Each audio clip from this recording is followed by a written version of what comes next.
So yeah. Well, we want to turn to our Crossroad gang here and find out a little bit about, I think just initially, maybe for some of our newer viewers who aren't familiar with y'all, what is this thing called Crossroads? And these, obviously, I'm not the smartest guy in the world, but you guys all have these T-shirts on that have the same kind of pro-life message. So it obviously has something to do with pro-life. Why don't you tell us about it? Give us your name and where you're from, first of all. My name's Elizabeth Anders. I'm from Houston, Texas. Okay. Crossroads is a national pro-life organization that sponsors walks across the country over the summer to promote the sanctity and dignity of all human life from conception to natural death. Okay, and you mentioned walking, and we can see here, even on our monitor, if you take a look, you're standing around there. It looks like just kind of nowhere USA. You just, do you have a particular path that you take, or is there any rhyme or reason to even the inspiration behind it, to go out and walk? It seems kind of dramatic. Why not take a plane or a car? That's what I would have done. Well, a lot of the walking, we do have a specific path to follow. We don't walk the major interstates, but we'll take secondary highways. Yeah. We start in Los Angeles, and we walk across the country. We're the southern route, so we walk more of the southern part of the U.S., and we'll get to Washington, D.C. Okay.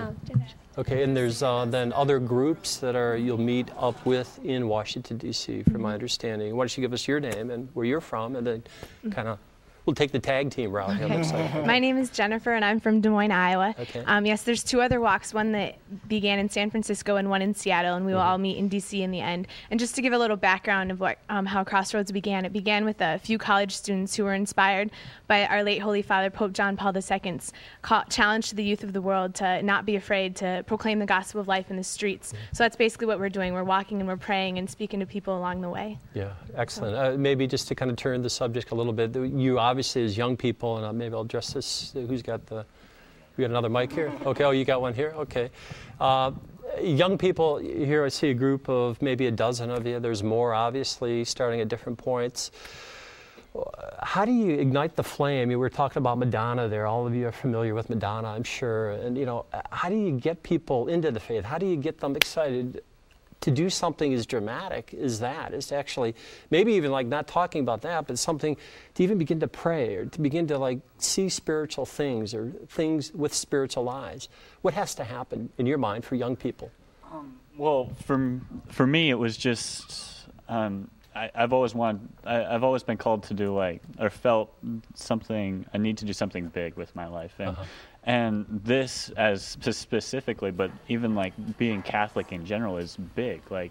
It's a full commitment with your life versus everything else which you can kind of do here and there, And I think at least my generation seems to be a group of people who want to do big things. They don't want to be just this on the sidelines, don't really care about life group. So I think just exposing people to what the truth is in and of itself enough to call to. Do you think Pope John Paul II had an impact as far as that and for the youth? I absolutely consider myself a part of the John Paul II generation. Yeah. Do you miss him?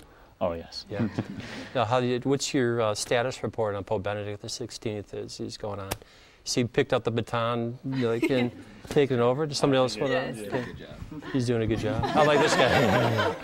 Yeah, he's doing a good job. I think he's going to be good. He knows. I mean, I've obviously my whole life I grew up with John Paul II. You know, he's my homeboy. But Benedict, I think he's going to be good. I mean, obviously we've got to, we're going to have hopefully a little while with him, and I think he's, already very, very involved with the youth. Yeah, what's your name? I wanted to get your name and where you're from. My name's Ben Mursky. I'm from Baltimore, Maryland. Okay, great. Maybe a little bit on prayer. What would you say to somebody your age up here, what are you, like 20 or something like that? I'm 19. 19, okay, not a bad guess. Somebody 20-something, how do you pray? What do you, how do you even begin? If you've never prayed before, or if you've always had trouble praying, what do you do? What would you suggest?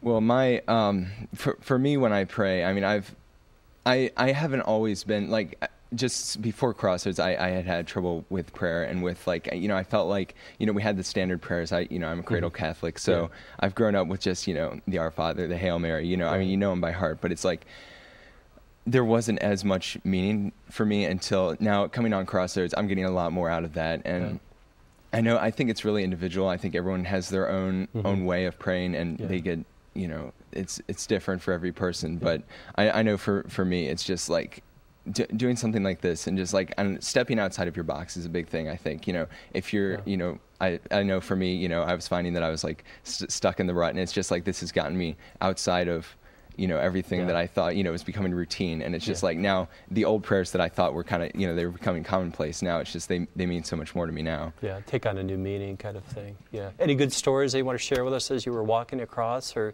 anything that you've experienced? Give us a taste. Take us there, if you will. Most of the responses we've had have been very positive, which surprised me. We're finding out that America is very pro-life.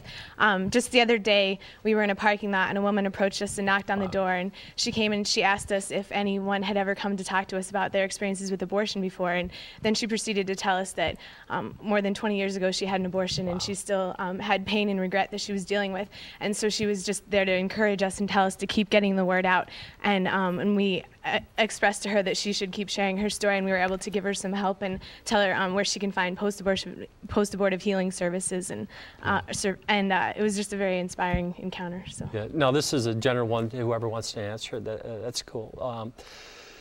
There's a lot of people who would say, you guys shouldn't be doing this. This is a very personal, very private matter between a mother and maybe just the mother, maybe her family. And this is too public somehow. You're going out on the public square a little bit too much, and this is hurtful. You might be antagonizing people. Is that your goal, to antagonize? Sometimes it seems like they're saying that your goal might be to condemn and things of that nature and hurt. Is that what you're about? No, our goal is absolutely not to hurt people at all. We want to provide help for them, and we honestly, truly believe, and we know that abortion is very harmful to people. And so, and as far as it being a personal issue, well, it's not, because each of those people that are being killed, and each of the mothers whose lives are affected by that, they go out and they affect the rest of the world. So the lack of the very life of somebody being within our society is affecting the world. So it was, with a third of our generation or a quarter of our generation has been killed by abortion. So how has that not affected us? How has that not affected us, and why shouldn't we? Yeah, that's a good question. Just one last one before we bring Ken out, then take a little bit of a break. The future, the hope we look forward to. Do you think you guys are far younger than myself, far younger than Father Mark here sitting next to me? Much younger than you. Much younger than me. Okay, we'll get the hierarchy down. Is there, in your mind, your gut feeling on this, I guess, do you think we'll see the outlaw of abortion in your lifetime? I mean, I know in my day, you couldn't even say Roe v. Wade. That was like held up as like something that could not even be broached, as far as bringing it down. Now it's being talked about a little bit more. What's your sense? I think it's definitely possible. I think our generation is very much a pro-life generation, and because of what Kurt just said, we realize that a third of our generation has been wiped out, and that's what inspired me to get involved in the movement, and it's affected our generation a lot, and I think the youth that we've met along the way, a very overwhelmingly positive response. So. Okay, excellent. Anybody else want to chime in for anything? You got it? Definitely. I mean, from what I understand. This guy's a talker. I'm starting to like it. Are you the seminarian? Yes, I am. Okay. Now it's starting to make sense. Okay. Well, even from what I understand, legal critics have huge problems with the Roe v. Wade documents. They are supposedly some of the poorest written legal documents that our country has produced. So, I mean, even from that perspective, there's some serious holes in the issue. So, of course, it's going, it's going to be challenged. And already in South Dakota, there's a law in the books that's outlawed abortion, and it's going through the appeals process right now that will. So we continue to pray as you are, and we need to act too as well. We always have to do both, and the Lord will provide those little penances like your trouble that you had with the car and flat tires and stuff like that. So again, thank you. We'll look forward to next week. They're going to be here as well. They're still walking. It takes a while to walk across the whole country. So we'll be able to have you on next week, and we thank God for that and for the great work that you're doing. So we look forward to that. We're going to take a bit of a break, and we'll come back with Ken Henderson again of TrueNights.org. That's TrueNights.org if you want to check him out on the web site that he's got up there. It's a masterful job there, and we're going to be talking about the plague again, the plague of pornography and how it affects so many young people. just men and women, by the way. It's not only guys who are being afflicted by this. So there's no innocent victim, if you will, in this kind of thing. So we look forward to hearing from you. Give us a call at 1-800-221-9460. Or as always, again, at rock@ewtn.com. Stay with us. We'll be back in just a moment with Ken.